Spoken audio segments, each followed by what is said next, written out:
సిరిసిల్లలో మహంకాళి జాతర బోనాలు ఆషాఢ మాసాన్ని పురస్కరించుకుని సిరిసిల్లలోని మాండవ్య నదీ తీరాన వెలిసిన నెహ్రూనగర్ అంబాభవాని దేవాలయం వద్దనున్న మహంకాళి దేవాలయంలో అమ్మవారికి ఘనంగా బోనాలను భక్తులు సమర్పించారు. నెహ్రూనగర్కు చెందిన మహిళలు ఇంటింటి బోనం తీసి బోనాలు ఎత్తుకుని వాడవాడలో ఊరేగింపుగా డబ్బు చప్పుల మధ్య పోతరాజుల ఆటపాటలతో మహంకాళి దేవాలయానికి చేరుకుని ఘనంగా బోనాలు తీశారు. ఈ సందర్భంగా ఆలయ ట్రస్ట్ చైర్మన్ చిలుక నారాయణ, కౌన్సిలర్ దూడం రజనీ శ్రీనివాసులు మాట్లాడారు. ఈ కార్యక్రమంలో చిమ్మని ప్రకాష్, సిరిసిల్ల రవీందర్, ఆడేపు లక్ష్మణ్, తాటి వెంకన్న, బూర భాస్కర్, కట్ల సంజీవ్, ఆడేపు సంపత్, మోహన్ తదితరులు పాల్గొన్నారు. ప్రతి సంవత్సరం మాదిరిగానే ఈ సంవత్సరం కూడా మహంకాళమ్మ జాతర ప్రతి సంవత్సరం మాదిరిగానే భక్తులు అధిక సంఖ్యలో వచ్చి పాల్గొన్నందుకు నాకు చాలా సంతోషమైంది. ఇట్టి అమ్మవారి సేవకు నెహ్రూనగర్ భక్తులు అందరూ పాత్రులైనందుకు నాకు ఎంతో సంతోషకరంగా ఉంది.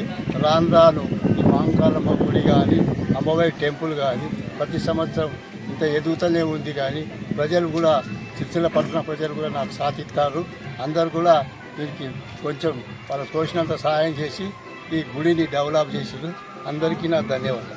రైతుగా సిరిసిల్లాలో నెహ్రూనగర్లో కలిసిన మహంకాళి అమ్మవారి బోనాలు తీయడం జరుగుతుంది.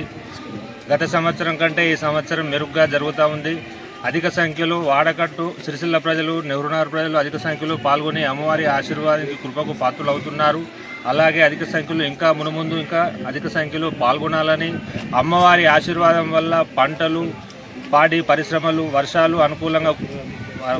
అనుకూలంగా పడి పట్టణ ప్రాంత ప్రజలు కాకుండా పాడి పంటలు రైతులు బాగా ధనవంతులయ్యే రకంగా భగవంతుని కోరుకుంటూ అందరూ ఆయురారోగ్యాలతోనే చల్లగా జీవించాలని మనసారా అమ్మవారిని కోరుకుంటూ దినదిన అభివృద్ధి చెందుతున్న మన మహంకాళి అమ్మవారి టెంపుల్ మీ పత్రికా ప్రకటన వాళ్ళు కూడా దాన్ని జనాలలోకి తీసుకెళ్లి సిరిసిల్ల నెహ్రూనగర్లో కన్నా మానేరు నది తీరాన వెలిసినటువంటి అమ్మవారు ఈ మన కరీంనగర్ జిల్లా లోపల, రాజన్న సిరిసిల్ల జిల్లా లోపల ఇట్లాంటి అమ్మవారి టెంపుల్సే కనకదుర్గ అమ్మవారి టెంపుల్ మన జిల్లా లోపలనే ప్రథమంగా అతిపెద్ద గోపురంతో వెలిసి ఉన్నది. కాబట్టి అమ్మవారికి కోరుకున్నట్టు కోరికలు అమ్మ తీర్చే రకంగా అందరికీ మంచి జరిగేటట్టుగా దీవిస్తూ ఉన్నది. కాబట్టి ఇది జనాలలో ప్రచారమై మన ముందు కూడా మనం అమ్మవారి సేవలకు పాత్రలు అందరం అవి మనిషికి తోడై అందరం ముందుండి మన గుడికి సంబంధించిన కార్యక్రమాల్లో అందరూ పాలు పంచుకోవాలని మనసారా కోరుకుంటూ సిరిసిల్ల పట్టణ ప్రజలకు అందరికీ మరొక్కసారి నా యొక్క ధన్యవాదాలు.